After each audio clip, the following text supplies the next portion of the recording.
नमस्कार विद्यार्थियों। आज कुछ बातें हम प्रेजेंट इंडेफिनिट टेंस के बारे में सीखेंगे। तो टेंस की शुरुआत करने से पहले एक बार हम ये पता होना चाहिए कि कोई भी वाक्य बनता कैसे है। सिंपल सेंटेंस की जो फॉर्मेशन होती है उसमें एक चीज़ का हमें ध्यान रखना होता है कि सब्जेक्ट सबसे पहले और ऑब्जेक्ट सबसे बाद में, और हेल्पिंग वर्ब और मेन वर्ब ये हमारे बीच में आती हैं। सबसे पहले सब्जेक्ट, फिर हेल्पिंग वर्ब, फिर मेन वर्ब, फिर ऑब्जेक्ट, और ऑब्जेक्ट के बाद हमें फुल स्टॉप लगाना होता है। अगली बात, प्रेजेंट इंडेफिनिट टेंस की जहाँ तक बात है तो पहले पहचान पता होनी चाहिए। पहचान है इसकी अंत में ता है, ते है, ती है आदि आते हैं। जैसे वह खेलता है, वे पढ़ते हैं, हम सोते हैं, तुम जागते हो, वह दौड़ता है। इस तरह के वाक्य जिनके अंत में ता है, ते है, ती है आदि आते हैं वो प्रेजेंट इंडेफिनिट के अंतर्गत आएंगे। तो ये पहचान होगी। पहचान के बाद हम सीखते हैं स्ट्रक्चर कि भाई कोई वाक्य बनाया कैसे जाता है। वाक्य बनाने के लिए सबसे पहले सिंपल सेंटेंस, जैसे कि ऊपर फॉर्मेशन में लिखी हुई है, सबसे पहले सब्जेक्ट, फिर उसके बाद यहाँ तो हेल्पिंग वर्ब है, लेकिन प्रेजेंट इंडेफिनिट का जो साधारण वाक्य होता है उसमें हेल्पिंग वर्ब छिपी हुई होती है, वो हमें दिखाई नहीं देती, वो दिखानी नहीं होती। वैसे तो डू और डज होती है हेल्पिंग वर्ब, डू से बनती है हेल्पिंग वर्ब इसमें, लेकिन वो हमें नहीं लगानी है प्रेजेंट इंडेफिनिट के सिंपल सेंटेंस में। तो सीधा सब्जेक्ट, फिर वर्ब के बाद एस या ईएस, फिर उसके बाद ऑब्जेक्ट। जैसे हमने इसको ट्रांसलेट करना है, वह खेलता है, इसको कैसे करेंगे? पहले सब्जेक्ट आ गया ही, फिर वर्ब के साथ एस या ईएस,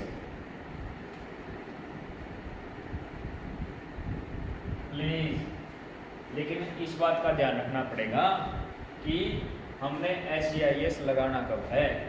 तो यहाँ पर नियम लिख दिया मैंने, वर्ब के साथ एस या ईएस का प्रयोग तभी होता है जब सब्जेक्ट थर्ड पर्सन एक वचन हो। जब सब्जेक्ट थर्ड पर्सन एक वचन हो। अब ये पता होना चाहिए हमें कि ये थर्ड पर्सन एक वचन में कौन से शब्द आते हैं। ये यहां से नोट कर लेंगे। ही,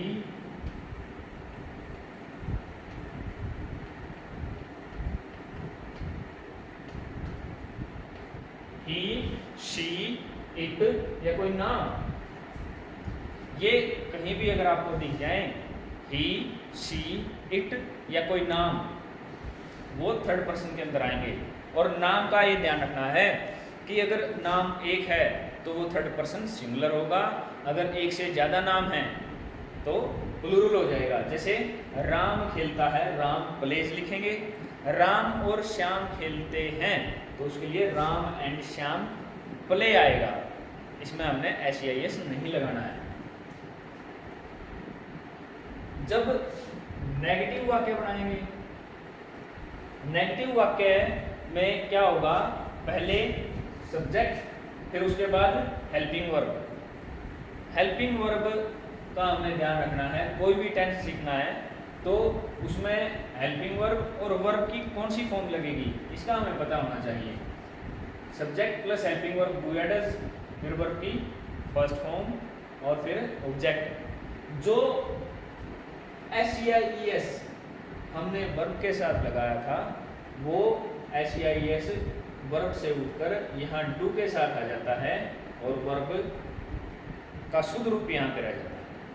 फिर ऑब्जेक्ट, जैसे वह नहीं खेलता है, इसको हम कैसे बनाएंगे?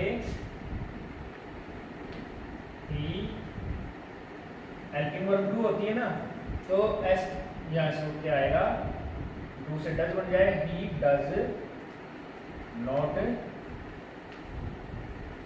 प्ले, इस तरह से हो जाएगा। ध्यान रखना इस बात का। अगर वाक्य है मैं नहीं खेलता, तब हम लिखेंगे आई डू नॉट प्ले। यहाँ डज क्यों नहीं लगाया? आई के साथ डज इसलिए नहीं लगाया क्योंकि सब्जेक्ट जो है वो फर्स्ट पर्सन है, और डज कब आएगा? जब सब्जेक्ट थर्ड पर्सन सिंगुलर होगा। ये नेगेटिव सेंटेंस बन गया हमारा। इंटरोगेटिव सेंटेंस कैसे बनेगा? ये दूसरा नियम यहाँ पे मैंने लिख दिया है कि भाई प्रश्नवाचक वाक्य, इंटरोगेटिव सेंटेंस क्या होता है? प्रश्नवाचक। प्रश्नवाचक वाक्य में हेल्पिंग वर्ब का प्रयोग सब्जेक्ट से पहले होता है। कहने का अभिप्राय ये है, जब भी हमने कोई क्वेश्चन बनाना है तो हम हेल्पिंग वर्ब को सब्जेक्ट के बाद लगाने की बजाय सब्जेक्ट से पहले लगाएंगे। अब क्योंकि हेल्पिंग वर्ब हमारी क्या है? डू या डज। तो मान लीजिए हमने इसी वाक्य का हेल्पिंग इंटरोगेटिव सेंटेंस बनाना है। वाक्य हो जाएगा क्या वह खेलता है, तो हम कैसे लिखेंगे? सबसे पहले सब्जेक्ट से पहले, सब्जेक्ट क्या है हमारा? ही। हेल्पिंग वर्ब इसके बाद नहीं लगाएंगे, इससे पहले लगाएंगे।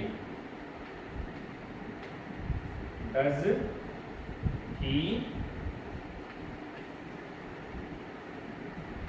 प्ले, और फिर बाद में क्वेश्चन मार्क लगे। इस चीज का ध्यान रखना है कि हेल्पिंग वर्ब बाद की बजाय पहले। बिल्कुल आसान है। तो इस तरह से बिल्कुल ही साधारण शब्दों में हमने प्रेजेंट इंडेफिनिट की कुछ बातें सीखी हैं, और मैं आशा करता हूं कि ये आपके लिए जो है ज़्यादा मुश्किल नहीं होगा। इन्हीं शब्दों के साथ धन्यवाद।